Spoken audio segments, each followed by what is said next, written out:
I took the same exit I always did, past the same Shell station, the same bakery that changed hands 4 times since I left for Austin. But nothing about this trip home felt familiar. The streets were too clean, too quiet, like they'd been wiped down to erase memory. My mother's voice was still in my head from the phone call a week ago. It would mean so much if you came. Just dinner. Just family. So I came. The house looked nearly identical from the outside. Inside, though, it was clear who the new queen was. Cece's photos, professionally taken, filtered, framed, lined every wall. A picture of her holding a coffee mug with CEO energy was right where my childhood art used to hang. The couch was new, the rug was new, the vibe, definitely new. And me, I already felt like a guest. When Mom hugged me, she said, "I folded your napkin myself," and placed a small green cloth shaped like a leaf on my dinner plate. "For your nervous hands." I smiled like it meant something. Everyone was already seated. Dad nodded without much expression, sipping from a glass of iced tea. Cece was radiant, of course, her fiancé hovering close by, laughing at everything she said. A couple of cousins I barely remembered were there too, chiming in with polite chit-chat. My seat was oddly placed, just outside the main arc of the table, like I'd shown up late for a meeting I hadn't been briefed on. Cece dominated the room, as usual. She retold stories I'd heard a dozen times, but with new, shinier endings. My mother laughed like she hadn't heard them all before. Dad stayed quiet, chewing with methodical detachment. There was this weight hanging over the table, like everyone was waiting for a curtain to rise on a performance they'd rehearsed without me. Then it started. Cece tapped her glass with a fork, softly but with intent. "So," she began, "the wedding is going to be magical. But dreams cost money." I set down my fork. Mom jumped in, smiling like she was asking if I'd like more mashed potatoes. "We thought it would be beautiful if you helped." I didn't say anything at first. "It's just $9,000, Cece added, too quickly. "We know you can manage it." My mouth was dry. I reached for my water and sipped. "That's a big number," I said slowly. "I can contribute something smaller, maybe help with flowers or the cake." My mother's smile faded. "So you're saying no?" "No, I'm just saying." Cece looked down, all hurt and fragile. "It's okay. I just thought family helped each other, that's all." It was a setup, a performance, and the moment I stepped off script, the audience turned. "You've changed, Tavian," my mom said. "Ever since you got that fancy job, you've become detached." I didn't answer. My eyes found my plate. A cousin jumped in, tone dripping with smugness. "That's family. You sacrifice. You give. That's what we do." No, I wanted to say, "That's what I did. That's what I've always done." Quietly, without fanfare. But instead, I stayed silent, even when my throat burned. "Selfish," someone muttered. I couldn't even tell who. It didn't matter. It landed like a slap. Someone cleared their throat, and the conversation shifted to something else. Vacation plans, I think. I stood up, smiling politely. Said I had to get back to Austin early. No one stopped me. As I pulled out of the driveway, I glanced back once. They hadn't invited me to connect. They invited me to comply. Halfway down I-35, I glanced at the napkin still sitting on the passenger seat. The leaf was perfectly folded, perfectly green, perfectly useless. It wasn't kindness. It was control. I clutched it anyway, tighter than I meant to. 3 days passed before I received the email. The subject line read, "Just making sure everyone has the info." It didn't start with my name, didn't say they were excited to see me, just a bland link to Cece's engagement party details, sent from a shared Gmail account. I sat in my kitchen staring at the screen. No apology, no follow-up. That dinner 2 weeks ago? It wasn't about inviting me to the celebration. It was about pinning me into a corner, making me say yes in public. I hadn't said yes. I hadn't said no either. But silence doesn't get you a seat in this family. It gets you cropped out. Still, I showed up. Not because I owed them, because I wanted to look them in the eye and show I hadn't gone anywhere. I wore a simple dress, no color, no statement, just neutral, like I was preparing for court. The venue was a rented event hall on the outskirts of town. Pink and ivory balloons, floral arches too big for the space, and faux greenery draped like it cost more than the food. I arrived alone. No one met me at the entrance. I gave my name to the hostess. She blinked, looked down at the list, then handed me a name card that read, Tavian R. Hayden. Not even close. My table was near the back. I passed 3 cousins without eye contact and Cece's friend group, who all looked through me. No one offered a seat. No one even waved. The napkin at my place was folded into a leaf again. Of course it was. I sat down, watching champagne flutes clink together across the room. I didn't touch mine. The music was soft. Conversations floated everywhere, but none of them landed on me. When they dimmed the lights for speeches, I knew what was coming. Cece took the mic, smiling like a woman who'd never felt hunger. I want to thank everyone who made this dream a reality, she began. My tribe, my circle, my soulmates. She thanked her fiancé, her best friend, her dog groomer, even the woman who did her brows. But not me, not a nod, not a pause, not even a passing mention. Just absence. Intentional. 6 years ago, I co-signed her first student loan, wrote her a check when she was behind on rent and too proud to tell our parents. I helped her rework her resume, wrote her first cover letter, edited her second. But none of that counted, because it wasn't part of the story she wanted to tell now. I didn't get angry. I just stared across the room, past the guests, and locked eyes with my mother. She didn't look away fast enough. She saw me. Then she chose not to. After the speeches, the lights came back up. People clapped. Someone nearby asked for more wine. Mom walked over. Finally. Cece just got overwhelmed, she whispered, like it was some kind of secret. You know she appreciates you in her own way. I nodded once. Sure. That was all I said. A woman from the gift table walked up and handed me a wedding favor, a magnet with a cartoon drawing of the couple. My name on the label? Tavia. I dropped it in my purse, not out of spite. I just didn't want to look at it again. The room got louder, plates clattered. Someone opened a bottle of sparkling cider, and the cork hit the ceiling. Laughter followed. But I sat still. There wasn't rage in me anymore. Just numbers, documents, timelines.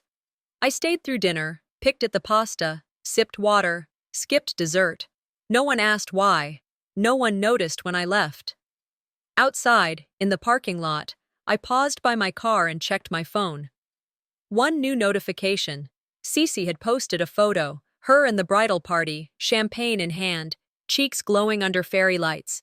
Her caption read, "Grateful for everyone who supports love."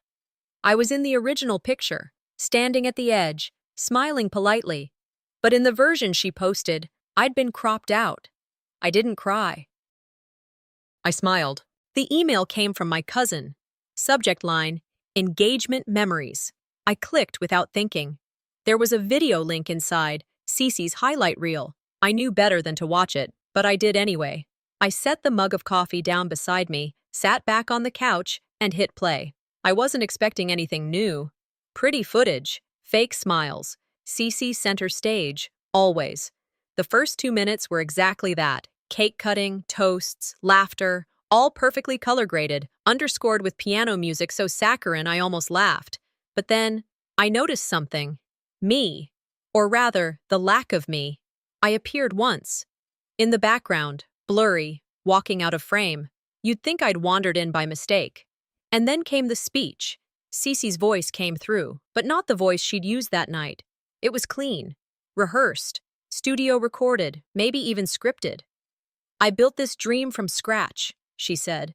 Never asked for anything. I stood on my own. I paused the video, sat there. Just stared. It wasn't the lie that cut. It was the erasure. She didn't forget what I did for her. None of them did. They just decided it didn't matter anymore. Or worse, they decided it mattered too much. That acknowledging it would hand me credit, and credit meant leverage. So they rewrote it, edited me out. I closed the laptop slowly and leaned back against the couch. My hand slid down to the floor beside me, where a box of documents sat, untouched since I moved in. That box held all the pieces of a version of Cece no one would recognize now. The cosigner form from when she couldn't qualify for her student loan alone. Her credit was too new, and our parents was too bad. So I stepped in. The transfer slip from the night she called me crying. She was 2 weeks from eviction in college. Her roommates had covered the rent twice already and said they wouldn't do it again.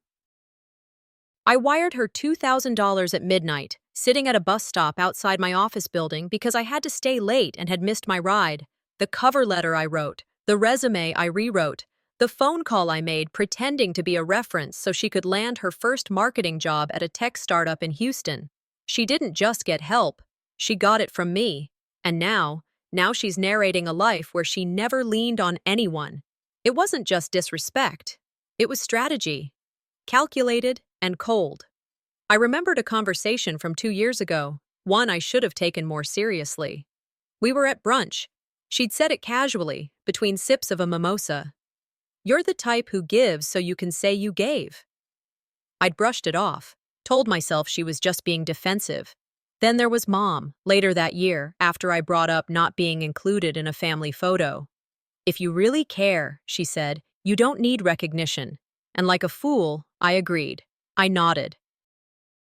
I convinced myself that staying silent was humility, but what they wanted was something else. They wanted me silent so they could replace the truth with their version of it. They wanted me quiet so they could be loud, and I let them. I sat in that realization for a long time. No music, no tears, just me and a browser window paused on Cece's face mid-lie. I opened a drawer, pulled out my old notebook, flipped to a clean page. I wrote, "I will not be edited out." That was all. I closed the laptop. Didn't slam it, just shut it like someone closing the door to a house they no longer live in. Then I opened the folder. Loan statements, bank receipts, screenshots of messages asking for help. Her words, not mine. I didn't need to go to war. I just needed to tell the truth. It was early, still cool outside. I found the envelope in my mailbox, wedged between a coupon flyer and a property tax notice.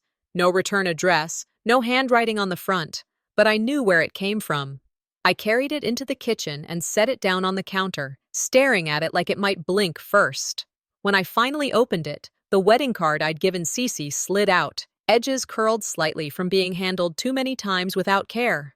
Inside was the check, still folded, still untouched, no note. Just silence stuffed inside paper. On the back of the envelope, in faint handwriting I recognized immediately, my mother had written one line. "We want joy, not pity." I stood there, still holding it, wondering how pity had become the family's word for anything they didn't ask for, but still expected. Apparently, offering quietly was a crime if you didn't perform it just right. I didn't cry. I got dressed. The bridal shower was being hosted at their house. Cece's friends had planned the whole thing, balloons and hors d'oeuvres and photo booths with filters that erased any trace of a bad angle. I'd told myself I wouldn't go, but the envelope made that decision for me. I wore black slacks and a beige blouse, no makeup, hair back. The kind of outfit that didn't ask for attention, but dared anyone to ignore me. When I stepped into the backyard, the first thing I noticed was the overdone bride-to-be sign in gold script, floating above a sea of pastel centerpieces. I recognized a few faces. None of them made their way toward me. I walked slowly around the perimeter of the party, nodding once at the woman handing out drinks. I wasn't approached. I wasn't acknowledged. I found my name card. Wrong again. Tavy. And the napkin was there too. Folded into another damn leaf. The second I saw it, I felt something hollow crack wider in my chest. Then it happened. A tug on my sleeve. Small fingers, big eyes. "Are you one of the helpers?" I looked down. It was Cece's daughter. My niece. My mouth opened, but I didn't know what to say. I just smiled, polite, distant. Cece appeared behind her like clockwork. "Sweetie," she laughed, loud enough for everyone to hear. "That's your auntie, don't be silly." Everyone chuckled. The little girl smiled and ran off. I didn't move. There it was. Proof. Even the next generation didn't know I existed. Not really, not in the way that matters. I sat down at a corner table and watched the party unfold. Cece floated from group to group, hugging people like she hadn't spent years keeping score. Mom stood at her side, beaming like she was presenting a finished product. Then came the toast. Cece has done everything on her own, Mom said into the mic, eyes shining. No one works harder. No one gives more. People clapped. I didn't. I didn't scowl either. I just watched. Toward the end of the afternoon, guests started receiving little gift bags, thank you favors. I noticed mine wasn't on the table. I asked someone passing by. Oh, she said, flustered. I didn't think you were on the list. That did it. It wasn't a mistake. None of this was. It was structure, design, like those damn napkins. I stood, smoothed my blouse, and walked toward the driveway. No one followed. No one asked where I was going. Cece was laughing at something behind me, the kind of laugh that sounded rehearsed even when it was real. In the car, I sat for a moment before pulling out my phone, deleted Cece's contact, then Mom's, then the family group chat. I didn't write a message, didn't make a speech. No one would ever be able to say I made a scene, but I wasn't going to be in their scenes either. A text buzzed through while I was heating up soup. My cousin, just a photo. I wiped my hands on a towel, opened it. It was the group shot from Cece's bridal shower. Everyone smiling, arms linked, sunlight filtering through the trees like some magazine spread. Blown up, framed, hung proudly in the hallway at my parents' house. I wasn't in it. I had stood just to the left of the group, barely a foot away when the photo was taken. I remember the feel of the grass under my shoes, the sun in my eyes. In the final photo, my spot was filled by Cece's hairstylist, blonde, bright, someone everyone knew from Instagram. Later, when I walked through the hallway at my parents' house, Mom pointed at the frame and said, "That one just turned out prettier." I nodded. My stomach curled, but I didn't say anything. The next evening, we had dinner at their place again, a final gathering before the wedding. Informal, but I noticed things. There was no fork at my place setting. Someone else was sitting where I usually sat, Cece's fiancé, who apparently had more stories to tell than time would allow. Dad didn't look up, just cut into his steak like nothing had shifted. Cece's voice filled every corner of the table, how she built her life from the ground up, how she made it all happen without anyone's help. I sipped my water, ate my bread, said nothing. Mom handed me her phone halfway through and asked, "Could you take a photo of the table for us?" She didn't ask me to be in it. I took the picture, smiled tight, handed it back. And then I went home. The apartment felt cold when I walked in, though I knew it wasn't the temperature. I slipped off my shoes, pulled the tie from my hair, and sat at the desk. I opened the voice recorder on my phone. Hit record. "Mom?" I started, voice steady. "I don't need thanks, but I need respect." There was a pause. I kept going. "Did you ever love me, or just for how quietly I carried things?" The silence afterward felt heavier than the words. I hit stop. I played it back once. Then I deleted it. Even in my own apartment with no one watching, I couldn't say it out loud. Not really. That night, I scrolled through social media. Everyone posting the same recycled captions. My heart is full. Blessed beyond measure. Family is everything. I didn't see my name. I hadn't seen it for weeks. One post stopped me cold.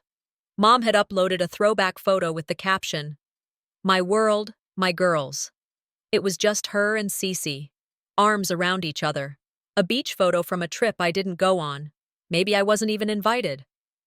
I stared at the screen until my eyes burned. I didn't cry. I didn't speak. I opened my journal, a plain lined notebook. No embellishments. I wrote one sentence. I will no longer compete for a seat at a table I built. The pen hung in my hand afterward. I could have kept writing, but I didn't need more. That was the moment it clicked. This wasn't about fighting anymore. This was about leaving, quietly, completely. So I pulled the box from under my bed, the one with receipts, contracts, emails, screenshots. I opened it and started to sort. 2 days before the wedding, I found myself standing in front of a building I hadn't seen in almost 5 years. They'd redone the sign out front, new paint, cursive lettering, lavender trim, looked polished, fresh, but I knew what was underneath. It used to be mine. Back then, it was an old bank with a leaky roof and no HVAC. I'd poured in money, sweat, and more than a few Saturday mornings to help a friend turn it into a co-working space. When she moved out of state, the property was sold. I walked away quietly. I didn't think I'd see it again. Now Cece was using it as her wedding venue. I was invited to the final walkthrough. Cece's text said, "We'd love your help with last-minute logistics. Not a thank you, not a request. A thin order wrapped in pleasantries." Inside, the space had been transformed. Chandeliers hung where ceiling fans used to squeak. Arched doorways had been kept, just like I suggested back then. The tile I picked out from a salvage yard was still on the back wall, behind the makeshift altar. When I asked one of the event staff a question about the guest seating layout, she smiled politely and asked if I was on the planning team. Before I could answer, Cece walked by in heels too tall for her, waving her hand like I was part of the wallpaper. "She's just here to watch," she said with a smile that didn't reach her eyes. No one laughed. They didn't need to. The message was clear. We returned to the house afterward for dinner and final family planning. Mom was stirring a pot of something too thick while Dad mumbled about folding chairs. I excused myself and went upstairs, saying I needed to grab my charger. But what I really wanted was air. I stepped into my old room and stopped short. Everything was gone. The bookshelf, emptied. My diplomas, packed into a box and shoved into the corner. A full-length mirror now leaned against the wall, with "Bride Prep" taped above it in gold font. A white robe hung from my old closet knob. They'd turned it into Cece's dressing room. Mom poked her head in behind me. "We thought you wouldn't mind. It's just for the weekend." I nodded, like I always did. Later at the table, Cece stood up for a toast. Everyone lifted their glasses.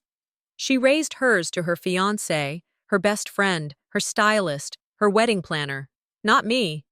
Then she smiled, sweet as lemonade gone sour. "Some of us are lucky to be born into support," she said. "Some of us have to earn it." They laughed. My mother clapped. My father stayed still, hands folded. I didn't move. I didn't speak. But something inside me shifted. Clean. Quiet. That night, I drove back to Austin in silence. The radio stayed off. The phone didn't ring. I opened my desk drawer and pulled out the folder I hadn't touched in years. Inside were all the receipts.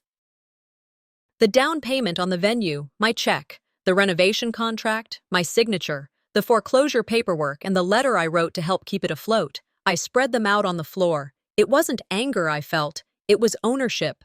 I gathered the papers, slid them into a clean envelope from my office, branded with the firm's logo. I didn't seal it yet. I wasn't sure if I needed to.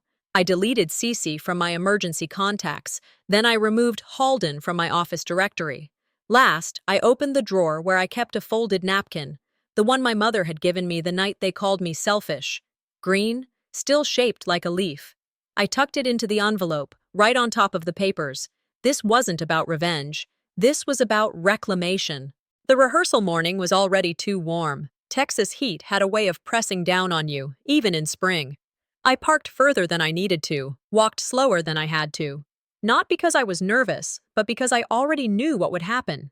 I wasn't there to be part of it. I was there to witness it. One last time. The courtyard behind the venue had been rearranged into rows of white chairs, facing a faux altar framed by eucalyptus garland. I sat down on the edge of the last row. No one noticed.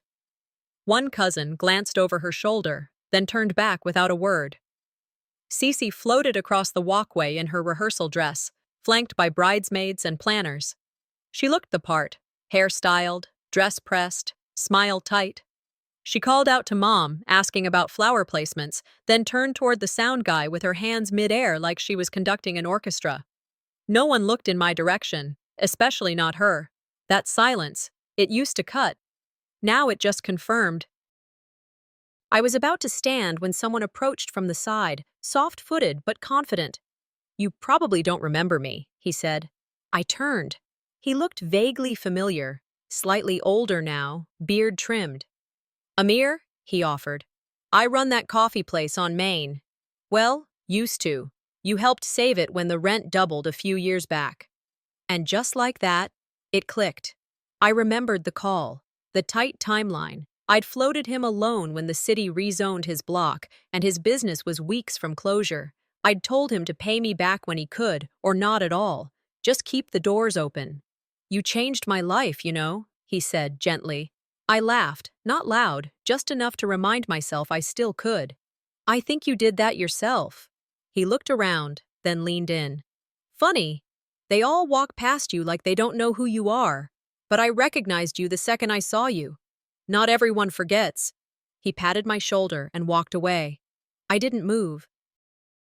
I just sat with that sentence. Not everyone forgets. By late afternoon, I was back at my rental, sitting with an iced tea and too many tabs open on my laptop. That's when Darcy texted. "You know Cece told people she worked her way through college without help?" My stomach didn't drop. It didn't even flutter. I just replied, "She did?" Darcy sent 3 screenshots. One was from a group chat with mutual friends. The others were older, emails from Cece, one asking me to co-sign a loan, another thanking me for covering a semester when financial aid didn't come through. The last, my favorite, "Please don't tell Mom, I'll pay you back soon." That was 7 years ago. No payback came, no mention since. Now, Cece got applause for doing it all on her own, rewriting the past like it wasn't built on the backs of people she erased. I forwarded the emails to myself, not to use, just to have. Then I sat outside, alone on the bench behind my building, phone in one hand, printed documents in the other. Amir's words still echoed. It wasn't about money. It was about memory, and who gets to shape it. I wasn't going to ask Cece to tell the truth. I was going to hold it for myself. I added the loan documents and payment records to the envelope I'd prepared the night before. The one with the deed, the venue contract, the napkin. I re-ironed that napkin, the one my mother folded into a leaf shape and placed in front of me the night they called me selfish. I slid it into the envelope right on top. Then I grabbed a pen, wrote across the front, "I never wanted credit. I just won't accept erasure." I zipped the envelope into my bag, stood, brushed the dust off the bench, and walked back inside. I got to the venue before most of the guests. Just after sunrise, the staff were still running wires and placing candles. No one looked twice at me. That was fine. I wasn't there for them. I carried the envelope in my hand, unsealed. I'd folded the napkin again that morning, same way Mom did, leaf-shaped, precise. It rested right on top of the paperwork. Every page underneath was a receipt, a contract, a memory that proved I hadn't imagined the last decade. I walked up to the event coordinator, young woman, clipboard in hand, flustered but polite. I handed her the envelope. "Please give this to Cece directly, just when the time feels right." She nodded, like she didn't want to know more. I didn't stay in the main room. I waited in the lobby, quiet, watching the chaos swirl around glass doors, florists setting up, groomsmen laughing about something too loudly. One of Cece's friends passed me with a side glance, then whispered to another girl beside her. I didn't flinch. My phone buzzed. Unknown number. One message. A video clip. I almost deleted it on instinct, but I didn't. I opened it. Cece's ex, Eva Lynn, stared into the camera, tired eyes, but steady voice. "I hope this version of Cece doesn't hurt you like she hurt me," she said. "She's always had a way of twisting things, turning sob stories into shields. I don't know if you're the sister or someone else, but just be careful." The message ended there. I didn't respond. I saved it. It wasn't about drama or revenge. It was about confirmation. Proof that erasure wasn't just my burden to carry. Cece had done it before. She would do it again. The ceremony began. I didn't go in. I stood by the window, watching her walk down the aisle. Her dress shimmered. Guests cried. Cece looked angelic, convincing. She always had a gift for that. Hours passed. I sat, waited. Then the lights shifted. The reception was in full swing. Inside the banquet hall, laughter echoed, cutlery clinked. Cece stood under the spotlight, microphone in hand. "I've always believed in building things yourself," she said, voice soft, practiced. And sometimes, the hardest part is when even your own people don't believe in you. But you keep going. You build. You rise. Applause. Mom wiped a tear. Dad smiled for the first time all day. Right then, the coordinator walked onto the stage and handed Cece the envelope. She looked confused. I wasn't expecting... Okay. She opened it, pulled out the napkin first, tilted her head, then the contract, the deed, the tuition statement. She read the top note aloud because she thought it was a joke. You built it on your own? Here's the deed you forgot to mention. Silence. You could hear the champagne fizz. Someone near the front picked up a page and started reading the subtext. Original venue deposit from Tavian Halden, 2017. The crowd shifted. Heads turned. Her fiancé blinked, confused.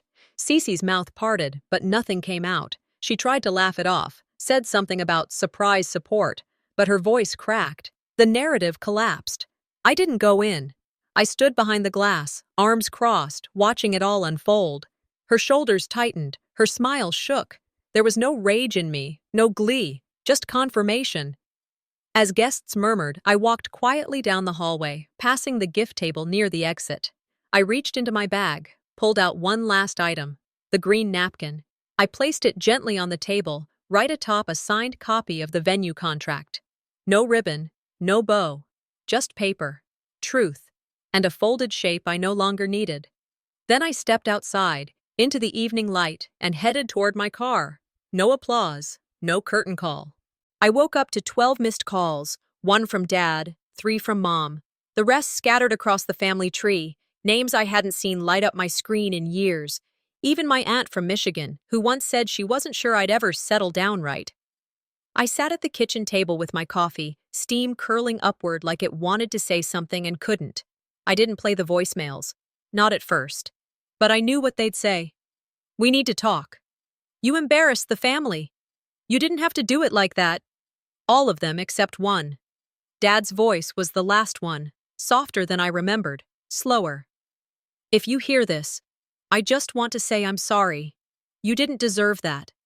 He didn't say I love you. He didn't say come home. He just said sorry.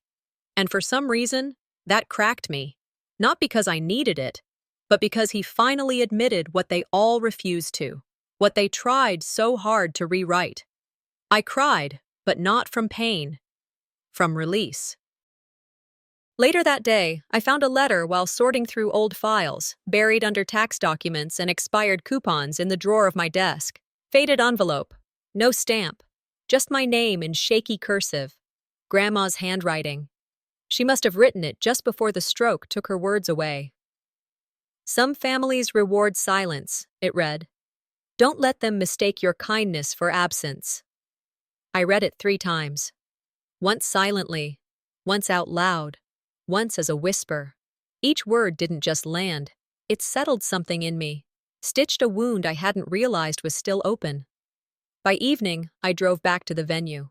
The parking lot was empty, but the lights inside still hummed. A custodian gave me a nod and kept sweeping. I didn't need permission to walk through a place I once helped save. I found the gift table. The napkin was still there, folded just the way I left it. Green, precise, delicate and defiant. I picked it up. Then I walked the halls slowly, fingers brushing the molding I once argued to preserve. I remembered every conversation about this building, every invoice, every late-night call, every time I showed up when no one else would. This wasn't revenge. This was reclamation. They could keep their version of the story. Let them cling to it, dress it up, frame it. I didn't need to fight them for it anymore, because I'd written mine, and it was enough. Before I left, I stepped outside, took one last photo, not of people, but of the building, the trees, the sky bleeding into dusk. I didn't post it. I didn't caption it. It wasn't for anyone but me. This was never about being seen, I whispered. It was about no longer being erased. On the drive back, I opened the family group chat, the one they used to plan vacations without asking if I was free, the one where I had to ask for my own birthday to be acknowledged. I deleted it, not out of anger, out of peace. That night, I texted Darcy, "Dinner next week." My treat. Then I reopened an old blog I hadn't touched in years. Typed a title. 12 calls. That's how it ends. I didn't get a full apology, but I got something better. I got myself back. And that was enough.